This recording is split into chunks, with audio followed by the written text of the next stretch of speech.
What is going on, everybody? You can see the screen. Joe Biden has officially dropped out of the 2024 presidential race, and it was a long time coming. Now, people thought for about a couple weeks now that Joe Biden was going to drop out. He was being pressured nonstop by the Democratic Party, by the media. You had multiple people within the DNC come out. You had donors come out and withhold funding. And now I suspect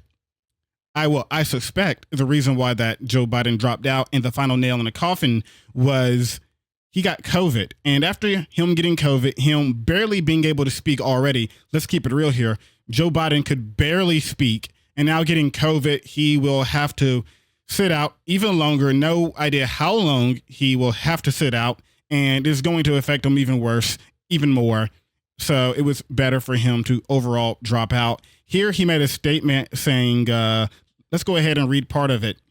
It has been the greatest honor of my life to serve you as your president. And while it has been my intention to seek re-election, I believe it is in the best interest of my party and the country for me to stand down and to focus solely on fulfilling my duties as president for the remainder of my term. And he also came out, let's see if I can't put it right here. Here we go. So he made a following statement endorsing Kamala Harris. My very first decision as the party nominee in 2020 was to pick Kamala Harris as my vice president. And it's been the best decision I've made. Today, I want to offer my full support and endorsement for Kamala Harris to be the nominee of our party this year. Democrats, it's time to come together and beat Trump. Let's do it. So, in terms of Joe Biden, now that he's gone, but let's take a look back at it real quick, because Joe Biden, in terms of poll numbers, was kind of trailing behind Donald Trump. Trump was at 43.5% to Joe Biden's 40.2% in the national polls, and favored to win. This is updated to, well, at the time of recording, July 21st, 2024. Donald Trump is up 51 times out of 100 to win versus Biden's 49 times out of 100. Now, this has been going back and forth, depending on the day, depending on the time. I've seen Joe Biden up 52 times. I've seen Donald Trump down to 48 times. And it's been kind of going ping-ponging back and forth.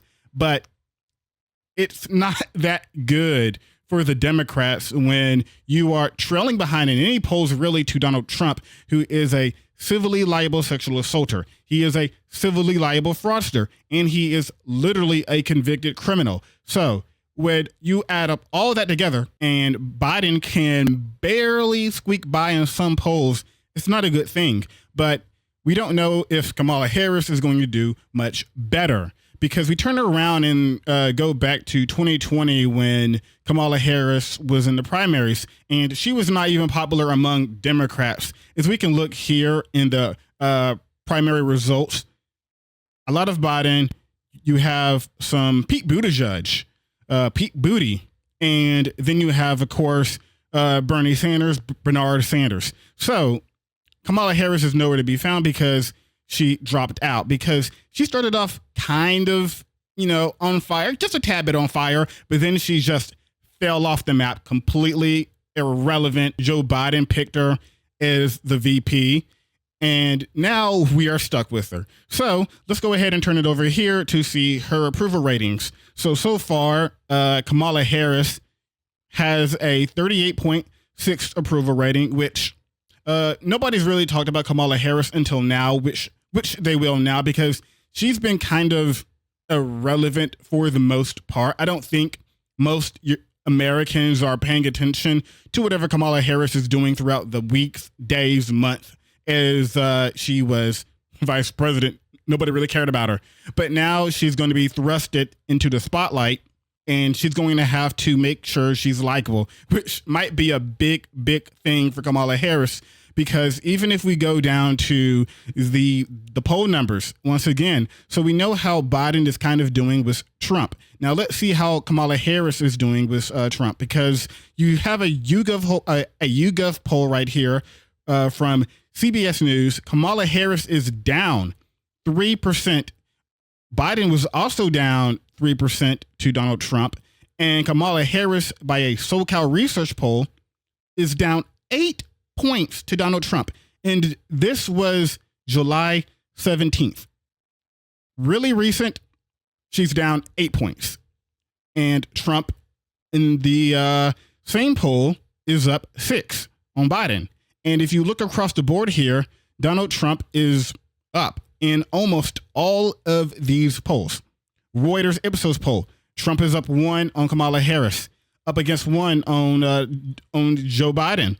Now, we have one poll on July 15th through 16th right here where Harris and Donald Trump are even. But it's not really good considering the circumstances that Donald Trump is a legit criminal. He is all of the things that we've talked about before. So Kamala Harris has to be likable because a lot of the times in politics, it is kind of about how you present yourself.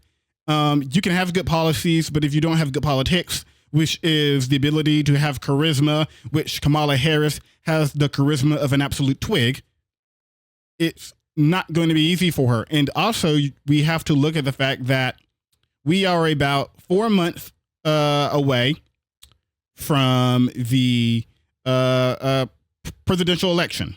We are about like 2 months away from having different elections in terms of mail-in votes and stuff like that. So they don't have a lot of time to sit around and talk about what they're going to do. I'm sure they already have a plan because they've been doing this for weeks now. I'm sure that it's not like some out of nowhere thing that they're doing. They've been planning this for a while now.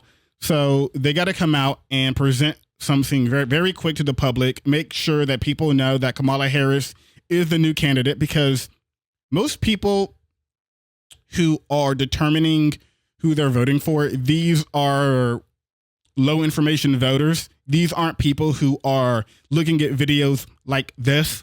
These people aren't engaging in political content at all. These people are watching, I don't know, Netflix, playing music on Spotify. They're not tuned in to politics. So you have to really get these people.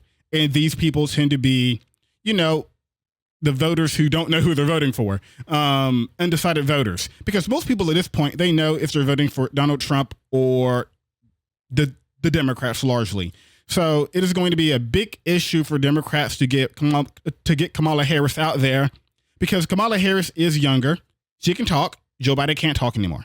But Kamala Harris can talk technically, but will she have the charisma, especially going against somebody like Donald Trump, who is very good on TV? He's very good at talking. He's very good at having charisma on stage in these debates, because they're probably going to have a debate sometime soon, and Kamala Harris will have to navigate Donald Trump's BS, because Donald Trump isn't tied to the truth at all. He will say whatever. He will lie. He will get you off your game. And that is what Donald Trump wants to do.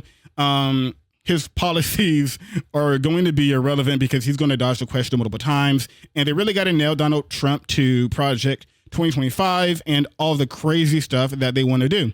And the media has been talking about that nonstop. Democrats, especially at these debates and all of these ads, they need to talk about it too. So does Kamala Harris have a chance? Well, yes, technically she does, but she is already down in the polls.